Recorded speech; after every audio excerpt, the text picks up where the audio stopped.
The Tabletop TV program is for mature audiences only. Okay, cameras are rolling. We're live in 3, 2...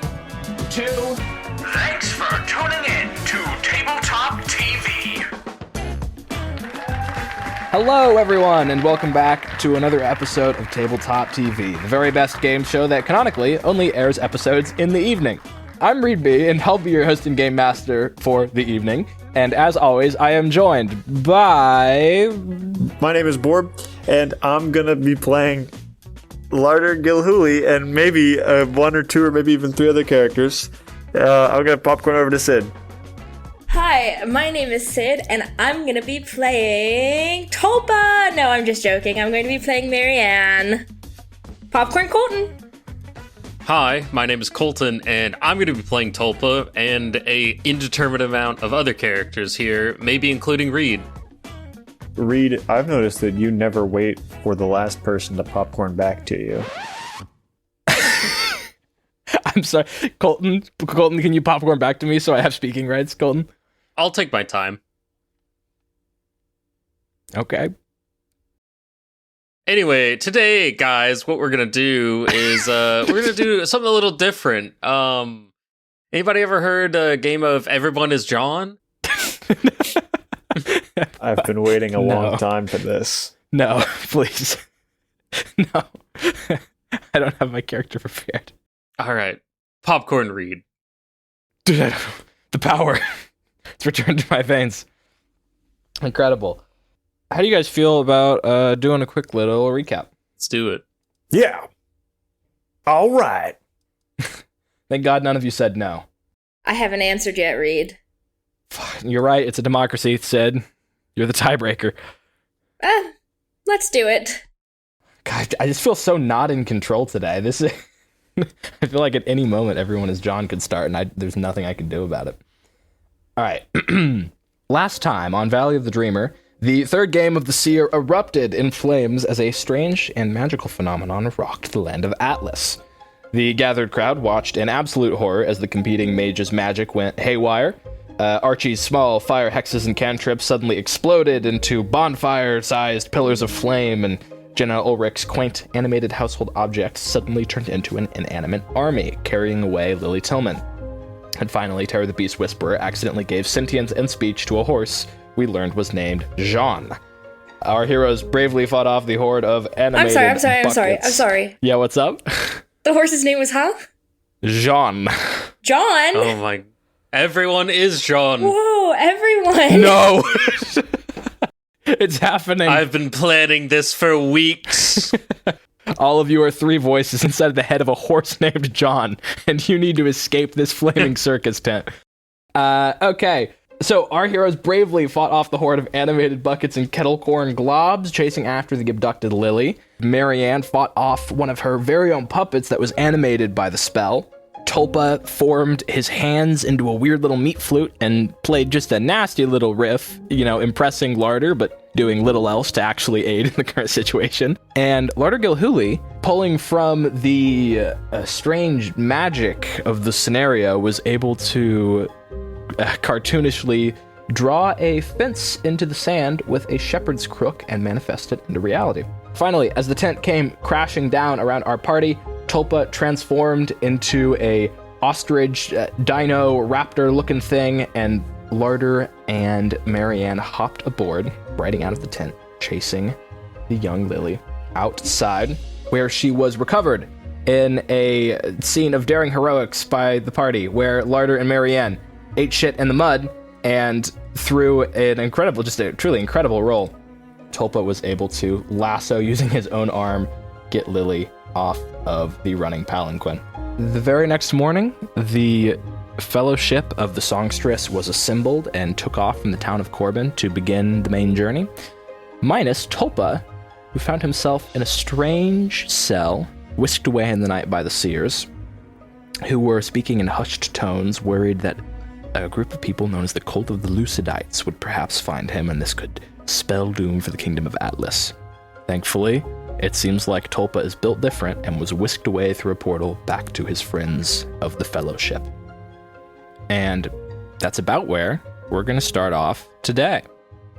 So, we return to the world of Atlas, but not quite in the time where we left off last time. It is the morning in Corbin.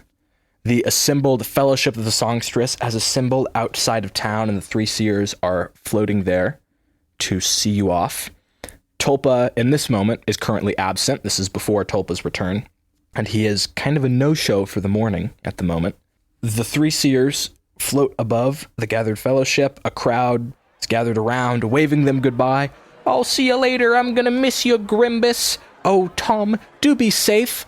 I'm your mother, and I'm worried that I'm sending you off on a death march, but I've allowed it to happen because I believe in the seers." And finally, Mr. Tumnus doesn't seem to have a lot of people who have gathered to see him off, but is shaking a lot of hands. A few disciples in a large crowd. How could it be otherwise? And, murmuring to himself. As the group is about to set off, the three seers float down, and in their hands they bear gifts, pendants. And as they float down, Larder, Marianne, and Lily, you are drawn to the front, as well as Grimbus, Tom, and Mr. Tumnus.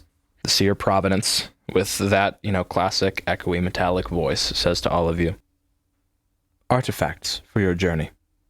Gifts and blessings from the seers to ward your travels, keep you safe. They will prevent any repeat incidents from past journeys.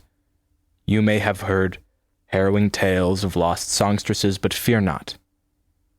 We have adapted since, and as long as you wear these gifts on your person, no harm can befall you, but never take them off." As the seers float down, they hand out pendants and rings and other little magical wearable apparatus to all of you. And I want to ask, for those who are here, so everyone minus Tulpa, sorry Tulpa, what do you think your relic from the seer looks like? Do you believe it's a pendant around your neck, a ring, a new shepherd's crook? It may be whatever. Gillhooley is handed a small anklet with a pendant depicting a cow. Oh, okay. And he says, "Yeah, this is almost right. Thanks. We ran out of the chicken ones." A lot more people eat chickens than cows. It takes a lot more land. This is portable. Also, I can't imagine. Well, hey, thank you. Thank you. We have a great respect for your craft, Mr. Gillhooley. We do not mean it as any slight. You can't see it, but Borb is doing a very funny little physical gag of an exasperated shrug on his camera right now. Just going to verbally call attention to that. Oh, now he's flipping off the seer. Okay, we're going to move down to Marianne. I think that Marianne gets a tiny little miniature marionette of Lily. Oh. It's just an itty bitty little, you can't really do a marionette with it, but it's built kind of like one with, it's got the little handles, and it's just an itty bitty one. Oh, it's adorable. Do you think that hangs around like a string or a little necklace on your neck? Yeah, yes. Cute. Yep. So these gifts are handed out to you. You see Grimbus's appears to be a pendant in the shape of a small little dagger. Tom's is a small gilded cup of coffee on a chain. And finally, Mr. Tumnus receives no pendant at all. But a seer leans in really close to him and whispers something incredibly important. Mr. Tumnus winks at the seer in response. And for anyone standing nearby, when he winks, you see a tattoo of an eye turned 90 degrees on his eyelid. Oh. I gotta get me one of those. Go with my other eyeball tattoos. I'm placing my order as we speak. You can't see it. Borb is doing this entire episode from a tattoo parlor where I'm cutting out a lot of grunts and moans and screams of pain. I've done none of those things. I'm really cool and tough. Yeah, it's weird that you decided to get the tattoo kind of on the palm of your hand, which is famously one of the most painful parts to get a tattoo on.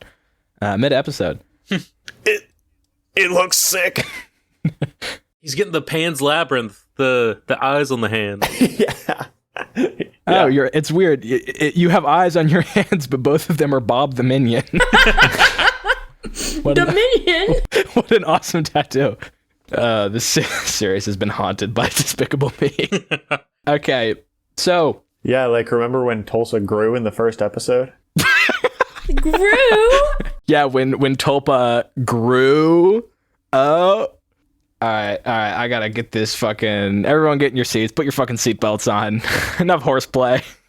So, the Seers, after handing out these gifts, go.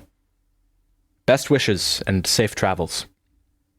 And I think in this moment, Tom goes, where's Tulpa at? Seers kind of just float there. Do we know where Tulpa... We don't know where he is, right? But we don't know that he's, like, missing necessarily. No? We're just kind of like, damn, he didn't show up. Yeah, I think the Seer Dominion goes, it would seem he has not made an appearance yet. I suppose he won't be able to get far from Lily, though, so he'll probably just catch up later. And the Seers kind of float away. Some confetti flows out of their robes. A bunch of eyes of the Seers start throwing candy out again.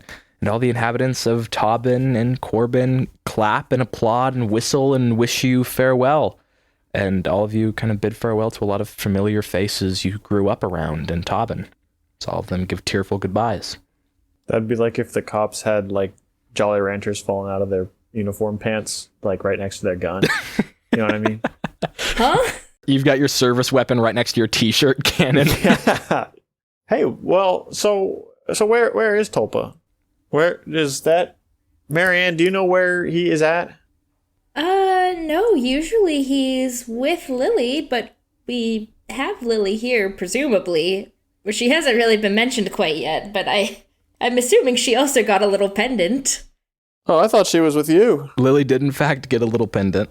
Okay. Well, the rest of yours seem to have been tailored. Hers seems to be a very specific design. It is a, like, pyramid facing downwards off of a chain with an eye on each face of the pyramid. Illuminati? Oh my god, they gave her the Millennium Puzzle. And seems to be one eye for each of the Seers. And anyone who's magically inclined would maybe be able to notice that the pendant they put on Lily seems to be of a significantly stronger spell or casting. The procession begins, and as you guys are having these concerned conversations about Tulpa as you get later and later into the walk, finally, a cloud passes overhead, grows a little bit dark, stormy, kind of out of place for a random rain cloud to just blow in. You hear a single crack of thunder from the sky, and then you see a blurry outline of Tulpa, who has been ejected from this cloud, speeding down towards you like a skydiver without a parachute, vomited out by a burst of lightning. Ah! Do you think he's okay? I don't know if that's something he can do. I think he's fine. I think he's done this before, and I'm sure he's okay. Grimbus reaches for a huge machete he has. This is our first challenge.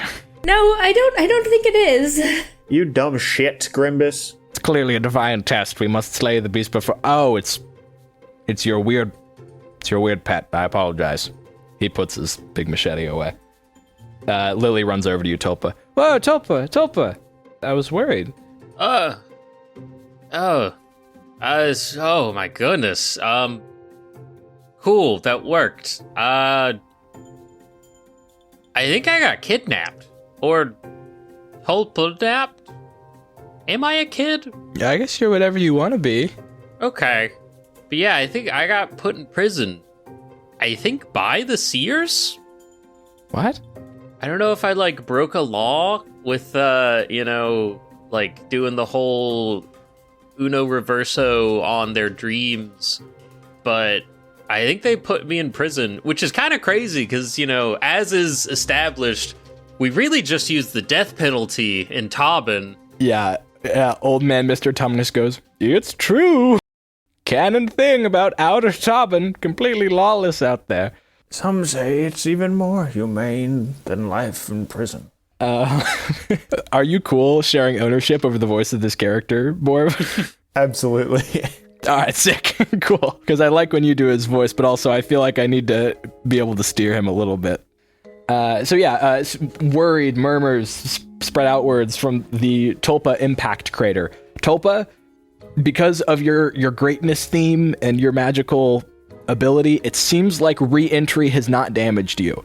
You don't know that you necessarily have an immunity to fall damage, but you have a feeling that whatever teleports you back into a scene maybe gives you like a couple eye frames as you hit the ground. I just have like dust on me that I dust off. Yeah. There's a very Looney Tunes shaped hole in the ground that looks exactly like you. The procession continues. Grimbus goes, so they put you in jail. Does that make you convict? Do we got to turn you in? I don't think so. I think I served my time because, I got out. I think they let me out or I got out. But as far as I'm concerned, once you leave prison, you're not a convict anymore, right? That's how that works? Grimbus squints. He clearly doesn't know the answer to this question. It checks out. Hesitantly sheaths his machete for a second time. Also, I'm not great at math, but there's a lot more of us, right? There's at least like one more person here. Yes, good job, Tulpa. Yes! Yeah, Marianne's been teaching counting classes. Cool. Yeah, Tom sneaks up behind you and goes, they let me come with. Oh, I was worried you weren't going to show up. Oh my gosh, it's you. It's Mr. Espresso. Sabrina, Sam Carpenter. Yeah. I'm a really big fan of that famous bard who blows through Corbin all the time, Sammy Carpenter. He don't really wear enough clothing for my taste, frankly. G-string and a bra, blowing through town with his ukulele, playing the night away. These kids are all messed up and weird. Not you, Lily. Oh. Thank you, Mr. Gillhooley. Hey, Tom, sing that song I like. Tom launches into a refrain of Cortado by Sammy Carpenter. And the procession continues. And guys, we are about to do a bit of a time lapse. This journey to the Valley of the Dreamer is going to take some time, and we're entering the part of the campaign where our episodes and our sessions are going to start getting a little more episodic, and sessions may start taking place days, weeks, and there are a couple where we may even do month jumps between travel periods. We are entering our first extended period of travel, and we are going to do a group roll, which is something we have not done yet. So how a group roll works is each of you suggests one tag that you are going to provide into the group pool as you all strike out across Bedlam Woods for the first time. And then you're going to nominate a leader to actually roll those 2d6 and add everybody's suggested tags to describe the landscape for your first, I think, 4 days of travel is what this time lapse is going to be. Plains shift into light forest. Small creatures that are very familiar to the world the players are in, squirrels darting across trees, the occasional deer. A light forested area is what you're moving through right now. And when night falls, occasionally some dreamlings come out. As all the animals of the forest go to sleep, even animals can create dreamlings. And so over the course of your travel, you perhaps see some strange translucent centipedes moving up and down trees, small floating bunnies just kind of drifting through the air like it was space. And these come out at nighttime.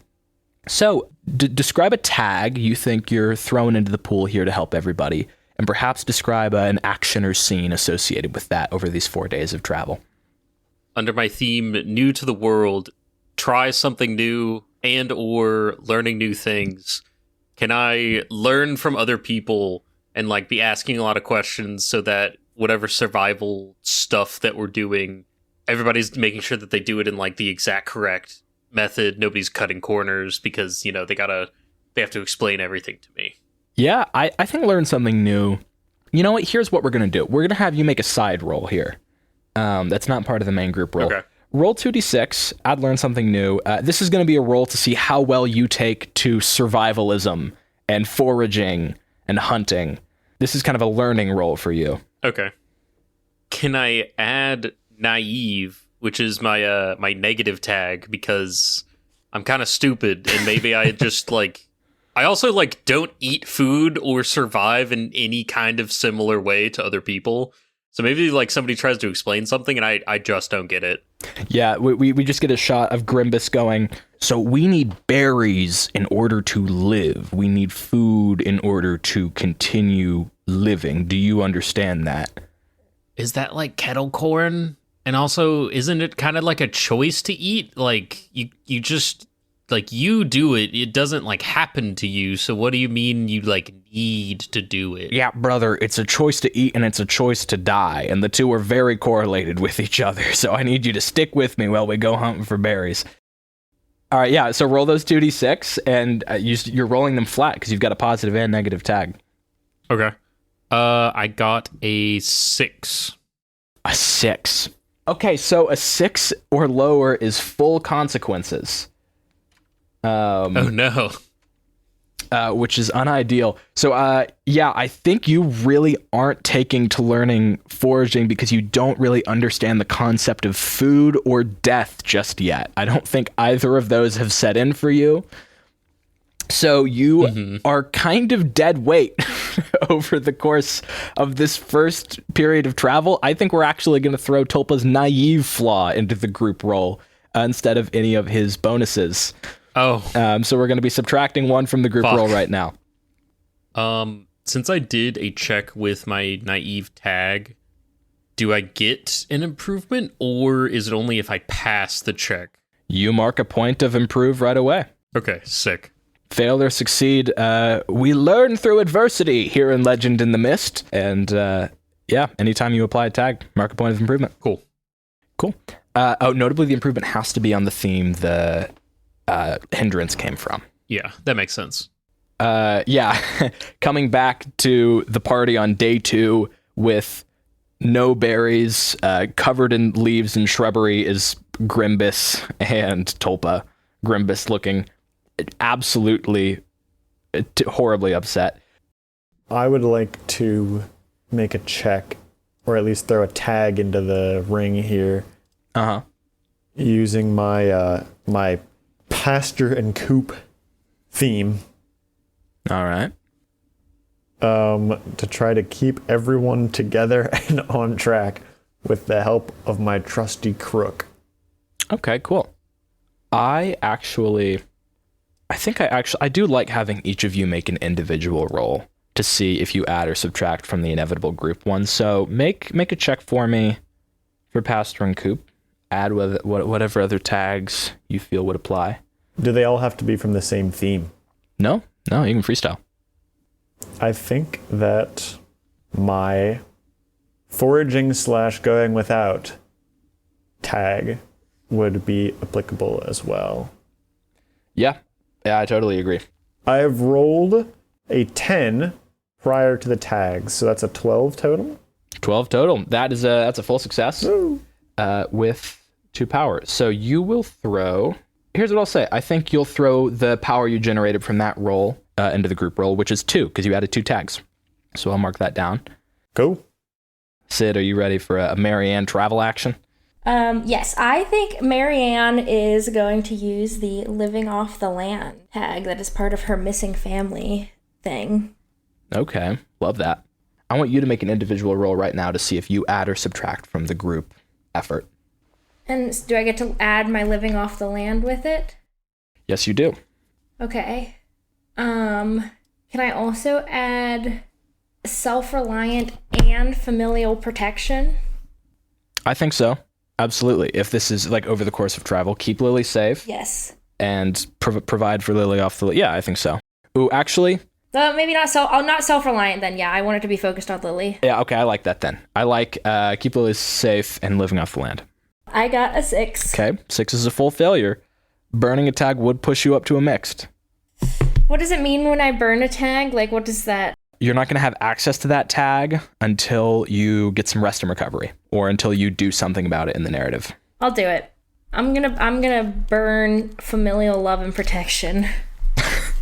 Cool. I'm working so hard to keep her safe right now. I think this creates a fun narrative of the first 4 days of travel. Lily is still like hyperactive and really, really excited and just like, yeah, it's happening. We're going to the valley. Look, a tree. Look, a wolf. And she's just kind of running around. And you have to go, Lily, no, don't go there. Lily, no, Lily. Leave the wolf alone, Lily. Oh, but it's sleeping. I want to go wake it up. No. Look, Marianne, I'm in a tree. Yeah, I see. Yes, why don't you get down from the tree? We need you to be on the ground to get to the valley. Oh, but I just got up here. Yes, and now you can get down. Oh, I can't get down. Oh, now I'm scared. Someone get me down. If she gets high enough up, does Tulpa get transported up there? And then he can, like, get her down somehow. Tulpa, you feel yourself falling out of the branches of a pine tree covered in pine cones. I fall and somehow end up higher up than where I fell from. I fall on the ground and I fall into a tree. What? Larder, get us out of this tree. We're both stuck now. Yeah. Wait. I'm gonna try to grab Lily with the crook, Mm-hmm. and I'm hoping that Marianne can kind of puppet them down. You know, like I'm imagining that you have strings tied to Lily's hands and legs at all times. I don't, but It's like a child think, leash, but it's child marionette strings. I think I'm so good at it that I can just use the stick in her if she's holding on to it and just somehow get them down. She knows it's a game that you guys have when you're using the little puppet stick. So they're retrieved from the tree eventually. And Marianne, you're feeling a bit like a burnt out parent right now. You have been micromanaging this child and it's just really wearing you out, and that's how that tag gets burnt. Okay. But you move it up to a mixed success. How many did you add to that roll? I believe it was 2 tags. 2 tags. Cool. So this group roll is up to a +4 now. 2 power from Larder, 2 power from Marianne. Finally, I think the rest of your pals are going to go. I created little story tags for each of your companions here. Does someone want to roll a 2d6 for me and tell me what they get? This will be just for the performance of the rest of your entourage over this first leg of the journey. I have rolled an 11. Hey, okay, cool. Mr. Tumnus. Your companions throw 2 extra power into the mix. 1 from Tom, 1 from Mr. Tumnus, and none from Grimbus Beerwout. Not because he's not contributing, but just because he also has a negative tag called I hate them Gillhooley boys that subtracts 1 from his power whenever he has to work from Larder. So he's kind of at a net neutral whenever Larder's around. I like to imagine that Tom Yoke is keeping people entertained with his general optimism, and at night Mr. Tumnus plots their course. Look, the Pleiades. Yeah, I think we just have a shot of like a starry night, camp set up, Mr. Tumnus on a hill going, look, the Northern Star. Yes, we should be just a few clicks out now. Keep heart. Keep moving at 10 knots per hour, then we should be able to get there just in the nick of time to fulfill the prophecy. 10 knots an hour is quite a bit. I don't know how much a knot is. He goes to bed. Lily keeps going, what's the prophecy, Mr. Tumnus? What's the prophecy? And Mr. Tumnus keeps going, all will be revealed in time. So that means our group roll is up to a +6. It's pretty hearty and good. Will somebody do the honors and roll this 2d6? I have rolled a 5. Okay. 5. Total? Is that with everything accounted? Plus 6 is 11. Oh, okay. I did not roll a -1 on my 2d6. Introducing a bit of a curveball here. You said you got a 12? 11! 11. This forest, navigating it is an adventure level challenge, which is 1 step above origin, which means you're going to subtract 3 from the party roll, which is going to put you down to a 9, which is still a success, but it's one that allows me to introduce some consequences. So here's how that is going to manifest. The music stops. Did you just turn off the music? I stopped the music on purpose. Okay. I was like, my computer froze. These are the consequences. Reed's DDoSing all of our computers.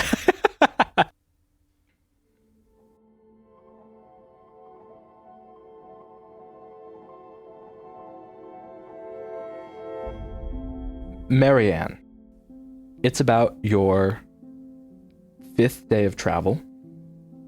It's nighttime.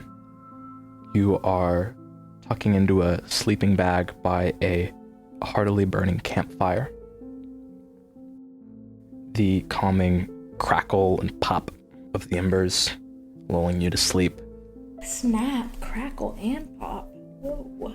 You just had a bowl of Snap, Crackle, and Pop Kellogg's cereal, which is metabolizing. What is it called, Reed? It's called... Wait, why is it escaping me? I had this 2 days ago. The little elves, Reed. Think of the little elves. Yeah. Fucking Rice Krispies. Rice Krispies! Yay, he did. You Yeah. just had a bowl of Rice Krispies, which is metabolizing and lulling you into a calm sleep by this fire. Night night. I'm sure nothing bad will happen to me. Before you can be lulled to sleep, though, you hear a cry. A young girl. It sounds like Lily. Oh no. Is that it? You're in your sleeping bag. You hear what sounds like a... Ah!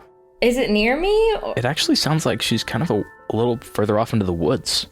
I should probably get out of my sleeping bag and check on her. Get out of your sleeping bag. Begin to walk. Nobody else is at the campsite with you. It's just you. Were they here before?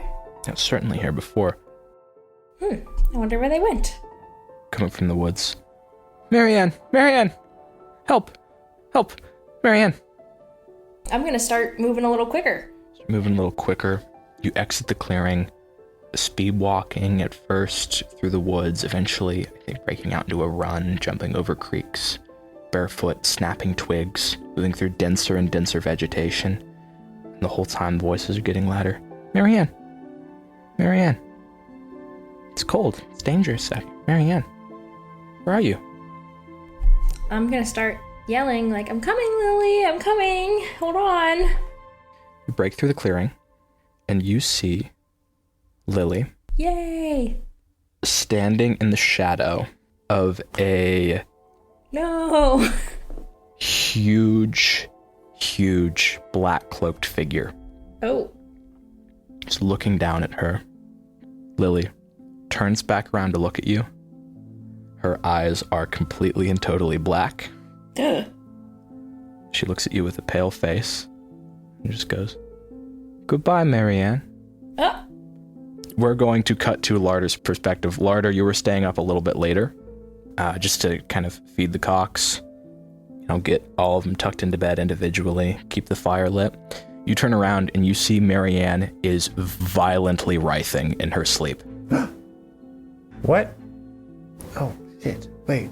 Just in her sleeping bag, jittering and like she's having a full body seizure of some kind, just shaking, trembling. And as she starts to yell in the previous scene, corresponding yells are coming out of her actual mouth without waking up. "I'm coming, Lily, I'm coming." What she was saying earlier. Oh shit, are you supposed to wake up sleepwalkers? Hey, I'm gonna poke Marianne with my crook from across the room. Hey, it's all right. You're having that dream again about your family. Wake up. Make a roll for me, Larder. I don't believe I have anything to add. Would you allow me to add home remedy to this? I think home remedy would be like a preparation roll if you want to whip up some kind of medicine or like anti-nightmare or something before the roll. No, I'm just gonna poke her with the stick. Okay. Yeah, make a roll. See if more advanced measures are necessary. That's a 9. Okay. Mixed success. Marianne, and what we as viewers now recognize as a dream, you're still looking at this horrifying sight. Lily just goes, "It was a mistake, Marianne. You know that you can't be responsible for me. You're dangerous." And all of a sudden, you just feel like a poke on the back of your shoulder. Oh. I'm gonna turn around in my dream. You turn around, Larder, looking at Marianne, Hey. You turn around and we get a jump scare shot of Larder like an inch from your nose inside the dream scene with you. And he's really, really big. Wake up. You're having that dream again. Larder, outside of the dream, as you wake her up, a bolt of red, wispy, dreamling energy runs up your shepherd's crook and splits it in half.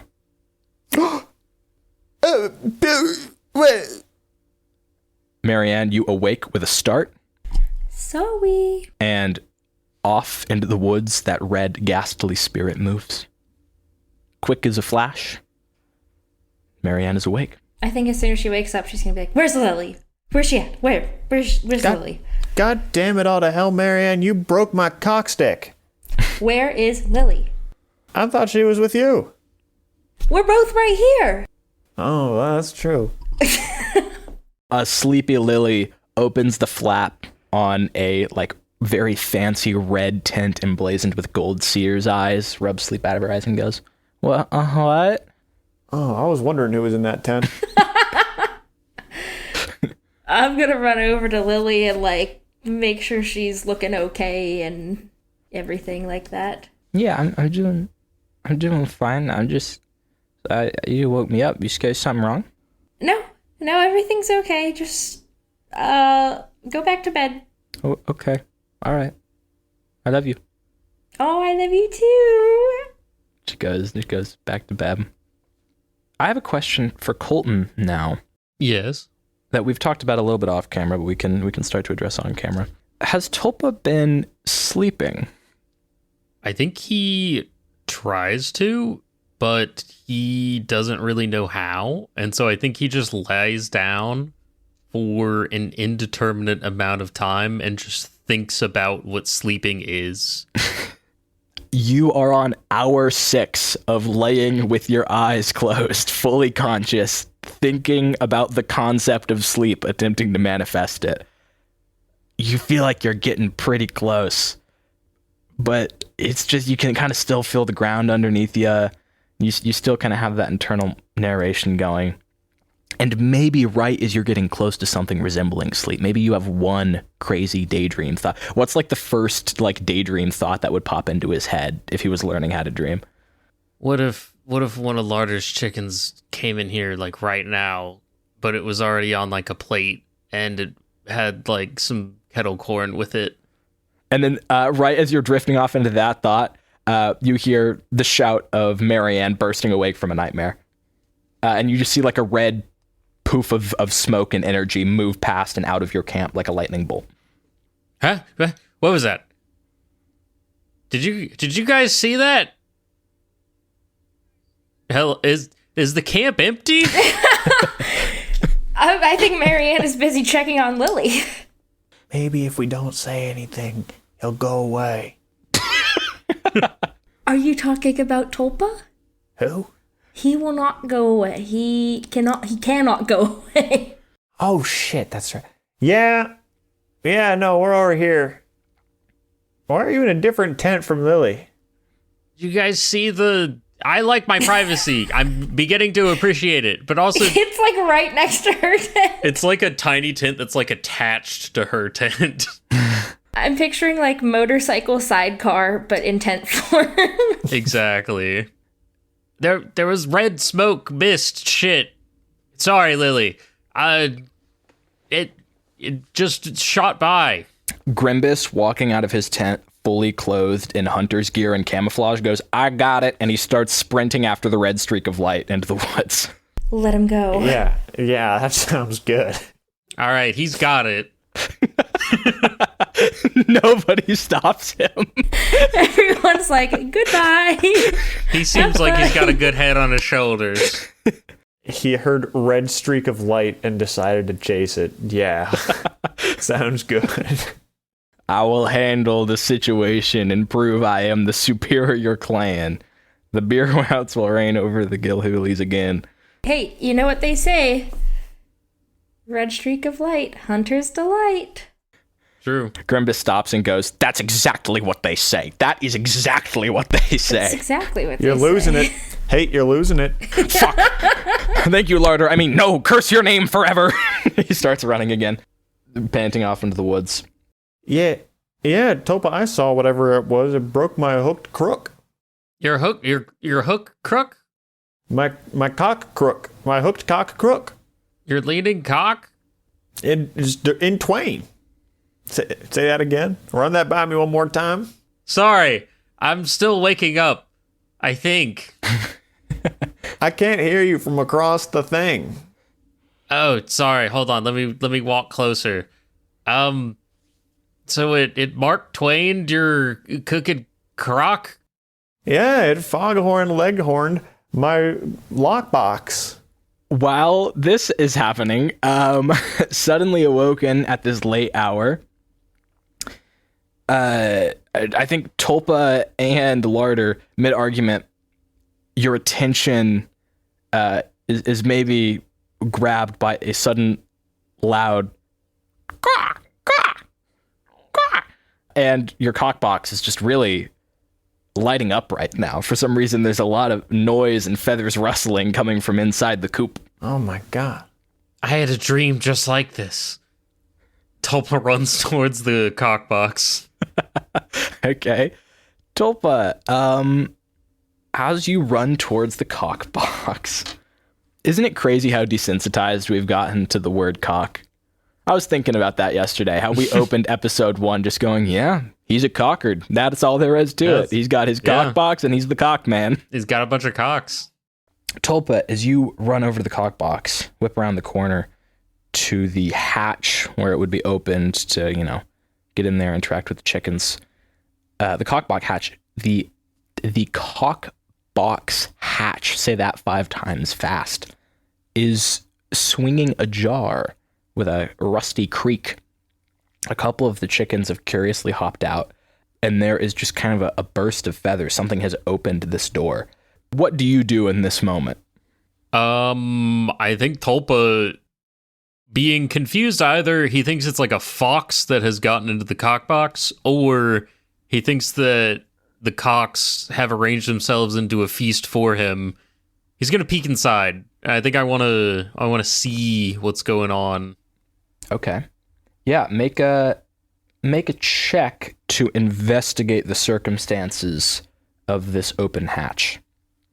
Can I, because part of this from a Colton perspective is trying to see if this is like a dreamling that's attacking the chickens.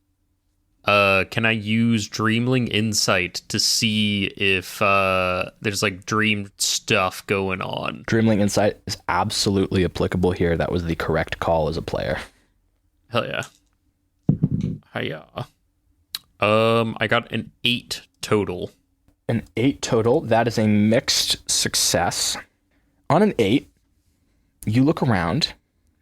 You see sure signs of Dreamling tampering. You can just, like it's one of your 5 senses. Like you can smell it or see it, but it's not either of those. It's some 6th supernatural sense you have for creatures of dream. A Dreamling has been here. There is a trail of feathers leading off into the woods, and all of the eggs from the cockbox are missing. Larder, a Dreamling who isn't me, took some of your cock eggs. Huh? I will arrive on the scene. You peek in, and sure enough, all of the eggs of your beloved coop are completely gone. Nabbed, snatched, hoodwinked. I'll bet you any money it was that damn beer wout. I believe it. Son of a bitch has always been jealous of my empire. I bet he harnessed... You say there was Dreamling going on in here? Yeah, it was a Dreamling, I think, that stole all your eggs. Dreamling? Dreamling was messing with your cock. I bet that damn... No one in the Beerwout family has ever had the ability to keep their hands off my cocks. I can't stand that clan. I bet they're using this Dreamling bullshit to seal the deal. Well, when he comes back, he's gonna get a talking to. That's for darn sure. Should we try to hunt down the dreamling responsible? Yeah. We can follow Grimbus's tracks. That bastard will lead us right back to the scene of the crime. But not where they're meeting, not the cockhouse. I like where your head's at. Tulpa, you look at the trail of feathers and Grimbus's footprints, and they go in opposite directions. He's set up a false trail for us, this sneaky bastard. He was running backwards this whole time. So we'd think he was going one way based on the tracks, but he was, in the matter of fact, going the other way. This guy's smart. We need to cut him off at the pass. You follow one route, I'll follow the other. I'll follow the feathers. Wait. We gotta get Marianne out here. She's good. She's good at this kind of thing. That's true. Marianne! I think Marianne's been out here the whole time, just kind of not caring what you guys are doing, so she'll come over to see what's up. Don't sneak up on somebody like that. She's watching us and shaking her head. I think she's kind of like nervously looking around for the dreamling, but also kind of like, I'm not going over there right now. Yeah, I think still kind of recovering from the shock of waking up from such a vivid nightmare, too. Yeah. But yeah, you pull yourself together and walk over. Marianne, that thrice damned Grimbus has made off with some of my cocks in the most dastardly fashion. And so Tulpa and I are going to split up and try to find him and his dreamling accomplice. Are we sure it was him? I feel it. Well, if you feel it, that's really all we can ask for. All right, let's go. All right, so who's following what trail here? I will follow the feathers. Okay. I think Marianne is going to hold down the fort. Okay. More like hold down the fart. Oh! Heyo. Nice. Get some air horns in here, editor. Thank you, everyone. Nice joke, Sid. There we go. And finally, Tulpa, are you following the feathers or the footsteps? I think Tulpa wants to follow the feathers because that's like the trail that he found. Sweet. I like Larder being like, we're gonna split up, and then them both going the same direction. That's a move. That's a move by me as a player to explain why my character, who wants to do something that is the opposite of the right thing to do, is going to wind up doing the good thing. Sweet. Through stupidity, we triumph. So, yeah, Larder, you go, let's split up. You run after the feathers. Tulpa, maybe after a moment's hesitation, also runs after the feathers. Marianne.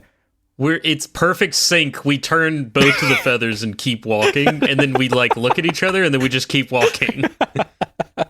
Marianne, you're holding down the fort, poking the fire. Tom, sitting next to you, goes, Are we in trouble? It feels not good that these are our two main guys. No, we'll be fine. They've done things before. Okay. Just in general, they've done things. Not a glowing compliment. Larder is quite skilled. He's been alive for a while, so he knows how to do stuff. And Tulpa, he'll just come right back eventually, so he'll be fine. Okay. My confidence has not greatly increased, but I guess it warms. Would you like to go on the other trail, Tom? No. I would like to go back to bed if that's okay with you, miss. Then do it. Okay, I will. I think she's being a little bit snippy right now because she's still a little frazzled. Cappuccino. He walks away humming to himself. Okay. Businesswoman. Taking off into the woods. Larder and Tulpa. The woods begin to get a little bit thicker. And this trail of feathers is pretty consistent to follow. Eventually, you're able to come up behind like a tree and peek around. And you see perched on top of a branch, holding just a big bag bursting with eggs, is a dreamling. The dreamling has a fox's head, but very almost kind of like tanuki-like proportions, where it has a round little body with 2 little arms, 2 little feet, opposable thumbs, and it's like sorting through this bag, very much like Swiper from Dora the Explorer, sifting through this bag of eggs, sticking its nose in it, and just kind of licking its lips, but not eating any of the eggs. You can tell this is a dreamling because A, its proportions don't match any natural creature, but B, it has just a faint blue ethereal glow to it. A little ghost-like, but it's just the slightest amount of transparency. You can't see straight through it. But every now and again, just a little fleck of blue, like ghostly dream energy will just kind of float off of it into the night. What do you guys do? If you do nothing, this thing will probably start chowing down on eggs or something like that. Hey, you rotten son of a bitch. Yeah? Oh, sorry, you're talking to it. I'm used to you. Yeah, Tulpa, you're on my team. You're on my team for this one. Yeah, even though this thing's my brother, I think. Consider yourself on parole. Now, hey, you in the tree. They ain't yours. Do you want this to be a check of some kind, or do you want this to immediately scare off the creature like I am inclined to have it do? I want the creature to freeze in its tracks. Okay. An intimidation, perhaps. Yes. Yeah, roll it up. Let me know what tags or flaws get in the mix here. No tags. No tags, no flaws, I think. All right. Going in 100% natural. Yes. All natural cockered right here. Much like the eggs, the cock is 100% natural. No GMOs. Grade A. I got an 8. Okay. Mixed success. The creature is intimidated as you get up and you... can we get the tail end of your insult string towards this thing? And that's why you look like you came from the bad side of the apple tree. You finish that, and a wide-eyed dreamling fox's head looks at you. It is going to lunge at your face, I think. From its branch, it sets its egg bag down up in the tall tree branch, and it is just going to dive off right at you. I think you intimidating it has caused it to leave the bag. The complication is that you're about to take the scratched up condition, unless you would like to roll to resist. I will. Do I risk something worse happening to me if I roll to resist? No. In fact, I recommend it. Okay, then I will roll to resist. Cool. Roll 2d6, and if you got any tags that feel appropriate for swatting a fox out of the air, let me know. Can I add crude violence? Keep forgetting that you have that one. Yeah, Borb, you can throw crude violence. Okay. With a reaction speed that cannot be measured in seconds, because it must be measured in minutes, I have rolled a total of 7. 7. Okay. So on a 7 with 1 tag, right? Yep. So that's 1 power, so that's going to take scratched up 2 down to scratched up 1. I think some of its sharp little dreamling claws do connect, and it gets a little on your cheek, just like a very light surface level scratch that's drawing a little blood. Describe the maneuver that you expel this thing off of you with. I think it overestimates how sturdy of a thing Gillhooley is, and so the creature leaps and tries to land on him and scratch him, but it just kind of like plows through him, and it lands on the ground. Fantastic. It's like a squirrel leaping from one tree onto the other, but the other's a sapling, so it just bends over. I love that. Not having the structural integrity that the Dreamling thought you would, you are saved from the bulk of its wrath, as you get a little scratched up. It hits the ground behind you and just starts doing the dog thing where it's like posing up on all fours, growling at you, making eye contact. Tulpa, I think no roll necessary here. I'm just going to activate your Dreamling Insight tag for you and say, with that Dreamling Insight, much like the tether you have on your body, you see a tether coming off of this thing, pointing in a direction. Not far from here. Can I... If it's not far, is it, like, close enough that I think I could find the source of this tether? Or is it, like, I'd have to kind of leave really the immediate area? I think with a lot of experience surrounding this, like, dream tether phenomenon, it's not too far away, but you will need a roll of some kind in order to pin down exactly where it's coming from. Okay. Yeah, so, Reed. Yeah. If that is your real name. Would I need to do 2 different rolls? Because I want to do 2 things, but really one thing. One, I want to find the source of this tether, but also the main thing I want to do is try and cut this tether to, like, get rid of the Dreamling. You can try either. That would be 2. Okay. Let me know which you want to do first, because the order is important. I think it makes sense to find the source first. Cool. I would like to use Dreamling Insight, and then also I have Dream Reader. That feels very much appropriate. Add both of those, and here's how this is going to work. On a success, you find it.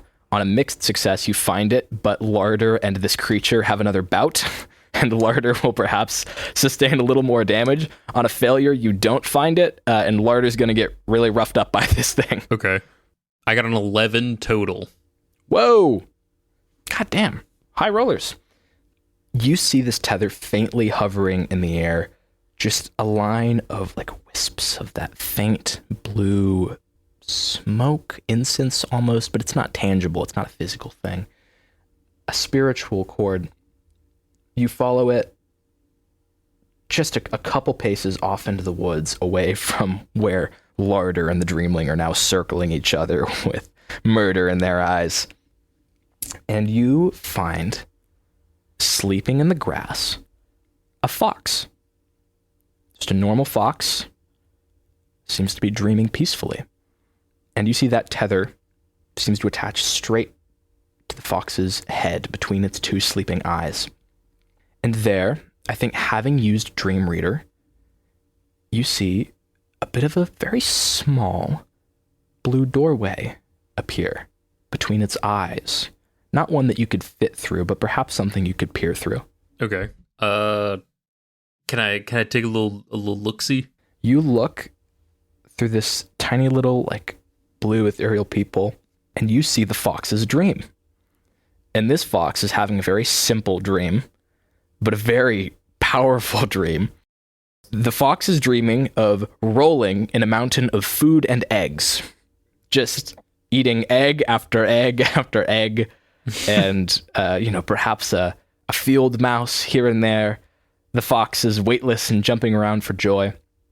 But specifically, the fox is having a bit of a meta dream where it wakes up, and there's like a pile of eggs and food in front of it as it wakes up. And I think you begin to put 2 and 2 together. This fox is dreaming of having a bounty of food waiting for it, and it's dreaming so strongly, it's created a Dreamling that seems to be running out into the woods and gathering food for this fox for when it wakes. Having located the source of the dream and kind of identified what's happening, I will give you a +1 bonus on any rolls to attempt to stop or wake it up. Larder, you're fending for yourself. This creature doesn't know what's what. You're bobbing, you're weaving. Float like a butterfly, sting like the butterfly sting. No, Colton, say that bit. Colton, that was a good bit. You can say that one. Okay. I put in the chat, float like a butterfly, stings when I pee. I like that one. This strange fox is... it can't communicate, but if it could, it would be saying something along the lines of, you look like you're 105, but you're moving like you're 20. What's happening? So the spar continues. Tulpa, do you want to make one last roll here? Yeah. Can I, so I can figure out that if I wake it up, it'll probably dissipate the Dreamling. Does Tulpa think he could, like, cut the Dreamling cord? And does he know, like, what would happen if I did that or was able to do that?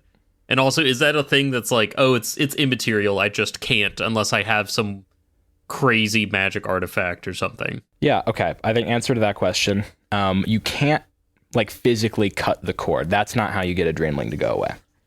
Okay. Waking up a creature will get the dreamling to go away. All right.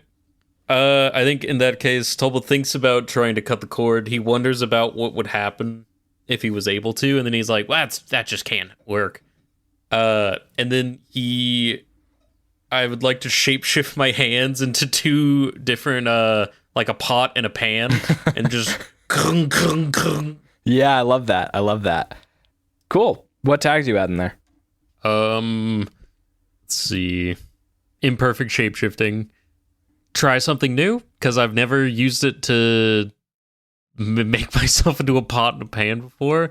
That's a bit of a stretch. That's a little bit of a stretch, but shapeshifting at least. I like shapeshifting. Okay. And shapeshifting comes from an adventure theme, yes? Yes. So add a +3 to this. Nice. Okay.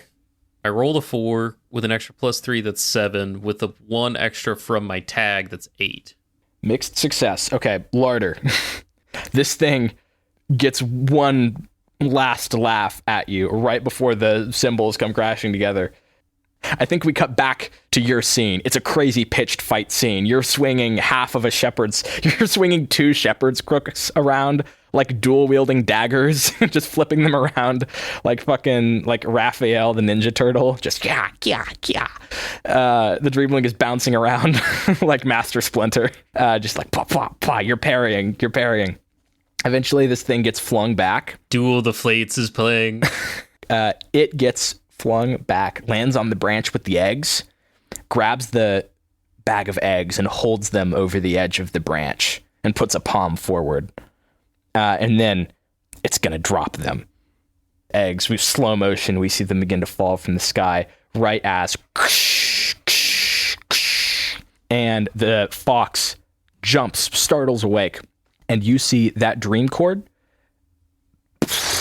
just kind of like a chain reaction, like dominoes falling really quickly.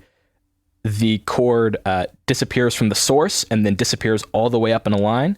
And when it reaches the Dreamling, as it's looking smugly at Larder, it gets a shocked look in its eyes and then it goes into a puff of smoke. We go into slow-mo. The eggs are falling. Larder, what do you do? No. All right, make a reaction roll. Save your Coop's legacy. Okay, I have a proposition for you. I have the hindrance must tend Coop. What if I save the eggs by adding must tend Coop? But if I succeed, I get another scratched up. I like it. You want to add a hindrance as a bonus to this roll, but you want to add extra risk on failure. Yes. Well, I was positing risk on success, but extra risk on failure sounds right to me as well. Oh, I see. Okay. Yeah, I can play by those rules. Roll it up. I think you could also add you can add pasture and coop to this as well. Yeah. Nice. Then I've rolled a 13. Holy shit. Describe your heroic save and how you get just a little bit hurt afterwards anyways. I dive forward and you know that like game that they play to test people's reaction speed? Yeah. Where like the different like metal sticks or whatever fall down and you have to grab them. Yeah. The bag of eggs snags on a branch and empties it out, and like all the eggs come out. And so Larder basically has to do one of those. He like grabs in front, grabs left again, right, in front, left, right. And then he puts all the eggs, safely on the ground, jumps up to grab the bag off of the tree branch where it snagged and throws out his back. Oh, okay, cool. Damn. Thrown out back. Yeah, we'll say that thrown out back will put scratched up to level 3, and you can change the name to back problems. Okay. Damn, should have stretched. I knew I should have stretched when I come out here. So I said sleeping on the ground. I'm not used to. I'm a country boy, but I don't sleep on the ground. Awesome.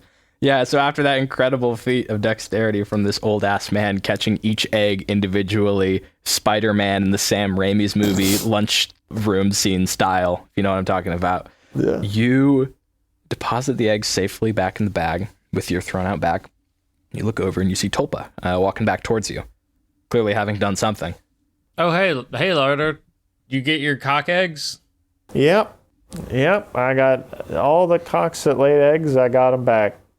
Hey, would you give me I can't bend over and pick them up though. I'm kind of stuck at this 77-degree angle here. Just give me a solid and just help me get all this stuff back to camp. Yeah, I'll pick up these delicious, scrumptious, tantalizing looking eggs. Tulpa? What? Sorry. Sure. Yeah? Tulpa, you did very, very good out here. If you want an egg, you can have it. But you might want to wait until we get back to the fire so I can cook it for you. Aw. You can cook these things? They get a lot better. Oh my goodness. I've just been eating them. You know that hard part? Yeah. That hard part, it comes off. What? I know. Okay then. Well, let's get back. And I scoop up all the eggs in my little arms. You know, Larder, I think that was the first compliment you ever gave me. Probably.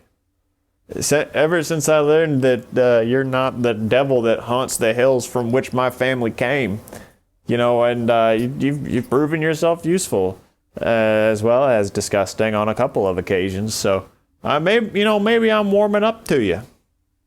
Thanks. That means a lot. And I'm 60% sure that I'm not the devil that haunted your family's woods. Because I don't think I was alive for that long. I think as you two have this wholesome conversation, perhaps bonding over the recovered eggs, superstitions dropping, walls coming down, I think we're going to cut back to what Marianne's been up to. She's just been hanging out. Sitting by the fire. While you've been hanging out, I think Mr. Tumnus comes up to you at a point as you're sitting by the fire, and what the fuck did I do for his voice? Borb, do the voice. Marianne, you should really not be out so late. You'll catch a cold. Or worse. Or warm. As Mr. Tumnus leans in, he makes his little warm quip, and he goes, Marianne, I noticed you were having quite the fierce nightmare there. Perhaps. I've got this, not to intrude, of course, but as I am a man of many talents, one of my talents happens to be herbology, and I've come across this tea I'm quite fond of. Helps me drown the voices of my mind out when darkness falls, if you catch my drift. And he begins, shuffling around in his bag, pulls out a teapot and some tea bags, and goes, He just had it loose in his bag. Yes, I keep a bag dedicated to all my loose tea that I just kind of let rattle around. I scoop it out with a spoon. Yes, it sounds quite interesting. I had an aunt who really suffered from the whole nightmare thing, and, well, we were rich, so we bought things to try to alleviate that. No longer am I rich, but some of my things I do still possess, and one of them is this. It's, a flower native to the Bedlam wood. When you crush it up and you put it in a tea, it gets rid of nightmares, or at least it helps some sleep peacefully through the night without any disruption. I can make some for you if you'd like. Yes, anything's worth a try. Oh, trust me, I'm not some snake oil salesman. This stuff's the real deal. And he gets to brewing it up. As he says that, he's like, what's this in my bag? Snake oil? Well, I'm not going to sell it. That's mine. Probably unrelated. Its power is too strong to fall into the wrong hands. Yeah, a vial of snake oil in a pure golden bottle. He just brushes to the side to reach his raw tea leaves, which he scrunches up in his hands and puts in some water. No one must know. Pours you a cup, hands it to you, and goes, "It's made from the Bedlam rimbloom. It's a flower native to this place. Give it a sip. It tastes quite nice." I'm gonna sip it, I guess. Give it a sip. It's warm. It's nice. Yummy. Nothing incredibly remarkable happens. But you do feel safe. Feel calm. Feel at peace. And as you're taking a sip out of this tea bursting through the tree line, are Tulpa and Larder. Back to camp. Wait, does it help me at all? Or is it regular tea? Well, you won't know until you go to sleep, I suppose. Oh, this is true. Well, I didn't know if it would, make me sleepy. No, it doesn't make you sleepy. It just, it helps when you do eventually drift off into slumberland. Oh, it's Zoloft tea. It doesn't help you go to sleep, but it makes your dreams really weird. I used to say I need anti-Zoloft. Does the opposite. Makes you completely dreamless when ingested. Oh my god, he roofied you. Yeah. I did no such thing. Mr. Tumnus is an honest aristocrat. The key ingredient is Hypnol. There's no psilocybin in the tea I just gave you. No, it's from, there are communities deep in the Bedlam woods close to the foot of the Twisting Cliffs where dreamlings have such a tight grip on their societal ongoings that they have to take a lot of precautions to keep dreamlings from popping up everywhere. And so this brew was invented to make inhabitants of deep Bedlam settlements dream completely sleeplessly. I got it backwards. I'm a little drunk right now. It allows inhabitants of Bedlam, deep Bedlam civilizations to sleep completely dreamlessly. Oh yeah, that sounds much better than dream completely sleeplessly. I think that's what Tulpa does. Oh, what a clever twisting of my own words. I like that a lot. Oh, speaking of, here he comes now. Oh my goodness. Hey, Marianne, why are you talking to this freak? Are they coming from the same direction? Oh yeah, they were together, yes. Marianne, we had a great old time. Hey, Beerwout, come back. Tell him you gotta reschedule his ass whooping for tomorrow once my back feels better.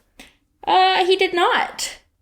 Grimbus Beerwout, as you say that, comes wandering back from the woods, eyes wide, shirt gone, covered in sweat, a little bit of piss in his pants, crazy look in his eyes, steps into the clearing. Everyone goes silent. He slowly walks up to Larder, puts a hand on his shoulder. Maybe I've been too harsh on you. Your smell is too harsh on me. You say that, and whatever revelation he had in these woods that drove him to this moment of clarity immediately fades as an ancestral burning rage is lit in his eyes. And he goes, "Why, I oughta. Tom, hold me back. My pants might be full of piss and shit, but that don't mean I can't rock your shit. Come here." That's the kind of thing that hold on. I'm hurt. Anyway, it did not go well with the nightmare. Do not chase a nightmare one-on-one. Do not recommend. I think you ran out into the woods, pissed yourself, and came back. You pissed your shirt so bad you had to leave it out there. No, that's not what happened. That's not what happened to me at all. Beerwout, they ought to call you beer piss in the shirt. Piss out the shirt. Beerwout faints from muscular exertion. Grim piss. And the lack of hydration. And from running around in the woods. Just collapses over. Stay down. Tom runs over to you and goes, "So you roasted him so good, he completely fell over and died." Well, you know what they say. If you can't beat 'em, beat him again. eat 'em. Mr. Tumnus. If you can't beat 'em, you lose. Mr. Tumnus has walked over to the body of Grimbus, and as you say that, he looks up and goes, "We're losing him." Give him some of your tea. Do you have a tea for that? He's fading. I'll get your... You're right, I'll get some of my tea. Wait. It's time. He withdraws the snake oil from his bag. My friends, you are about to witness a life-saving and hideous transmogrification. He pours a bottle full of chili oil into Grimace Pirouette's mouth.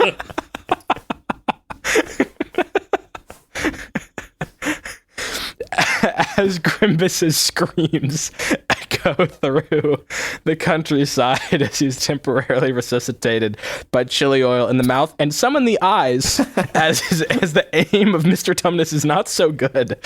Hold still, chap. Mr.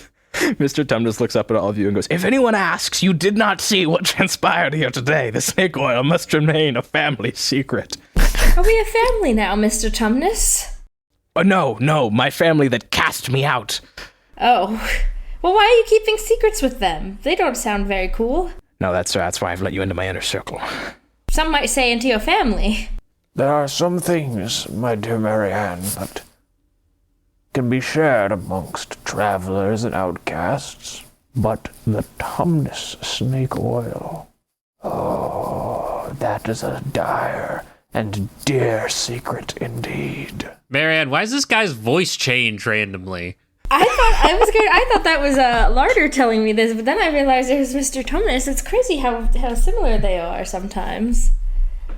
I have a condition. Any specific type of condition? Or just a condition? I must be off. Oh, okay. Cool, you walk off. I must not be out ere the witching hour. But one final note from our conversation earlier, Marianne.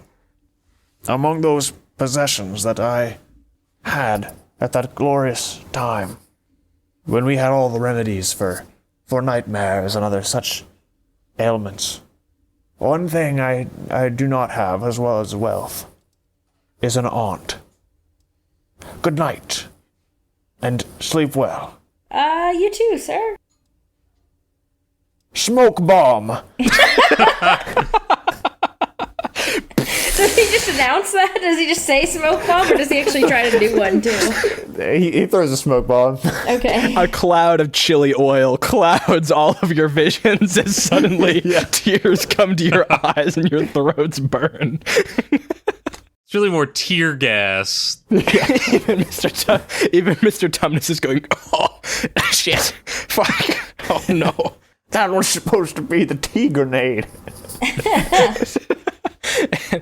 As the smoke bomb from this estranged man who sometimes sounds like he's being played by two different guys at a D&D table, as that smoke bomb goes off and our camera's vision is clouded, we get one final shot of all of you tucking in for the night, finally, drifting off to a slumber. And Tulpa, as you resume pretending to sleep, I think tonight you have a bit of a breakthrough. It's tough to tell, but at a certain point, your memory kind of cuts out, and you open your eyes, and it's a little bit lighter out than it was before. Wait a second. Lily! And as you yell, "Lily," excitedly, Lily runs out to greet you, and our camera begins to zoom out and away as Lily jumps and hugs you, and we just see your fellowship in the thick of the Bedlam woods, 5 days into your adventure. Do we get to know if Marianne had any more bad dreams or if the tea worked? Marianne, you wake up having slept completely peacefully. Whoa. And I think that is where we are going to end today's session. Whoa! Woo! Hip hip, hooray! Okay, guys, I'm actually doing a new thing. One final thing before the episode cuts off. He's killing one of the players each time. We have a rotating cast here on Tabletop TV. Yeah, Sid's leaving next episode and being replaced by Hudson, because Sid will be dead. Hudson! Hi, Hudson! If you're listening to this, hi, Hudson! Yeah, this will be played at your funeral in memoriam. One final thing before we bring the episode to a close, a little announcement I'd like to make, or rather something I'd like to implore the audience to do. It really helps if you rate this podcast 5 stars on whatever you're watching it on. Woo, woo, woo, 5 stars, 5 stars. If you've made it, 5 episodes deep and you haven't done it yet, consider it. It might seem corny, but it helps out the podcast a lot. No matter what the platform is, there's usually some kind of feature to comment or leave 5 stars. Any amount of interaction or engagement helps. Hey, I'll respond to you. If you comment, I'll get under there and I'll go, hi, thank you so much for watching. That's an awesome opinion you had, So get in the comments, get in the reviews. Will you lie to them if it's a bad opinion? Will you still tell them it's good? It depends on the opinion, I suppose. Well, but hey, we have gotten some good feedback. One of our listeners, said that me and Sid should get new mics, and we did. And what was a 5-star podcast even before, now I think is up to maybe 6 or even 7 stars. It's true. It was out of 10 this whole time. We got a really big ego and we hit 5 only to realize that we were about at the halfway point. I need you to get us to at least 5, guys. 5, guys. Can you imagine if it was an out of 10 and we're at the end of episodes going, guys, come on, we can at least hit 5. Please, guys, even just 1 star would be good. Just interact with Oh, us. just a drop of engagement, sir. Please, just a little more engagement. All right. That's all from us here at Tabletop TV. Unless any of you guys have anything you want to plug. Check out our Patreon if we ever build one. We don't have a Patreon yet. Maybe one day. Democracy in this country needs help. Are you plugging the concept of democracy right now? Yes. Okay, go on. Nothing is too small. But also nothing is too big to do, for democracy. So I've looked it up, and you have to pay to set up a Patreon. This is stupid. yeah, if you guys want to get us going and really ramp up our production, send your what do they call it? Seed fund donations to 555 Beerwout Street in Silver Spring, Maryland. And we'll get. I'm not going to tell you which one of us lives there, but we'll get it, and it'll go right into the Patreon. Please, everyone, send us your seed. Send us loose cash in boxes that you're mailing to that address so we can get our Patreon started. All right, that's all from here today at Tabletop TV. We'll see you guys in the next episode. Bye. Bye. Vote, no matter if you're in New Zealand. Still vote. It still matters. Your country's under attack. Come to America. Come to America and vote. Nope. Vote in New Zealand. Don't vote over here.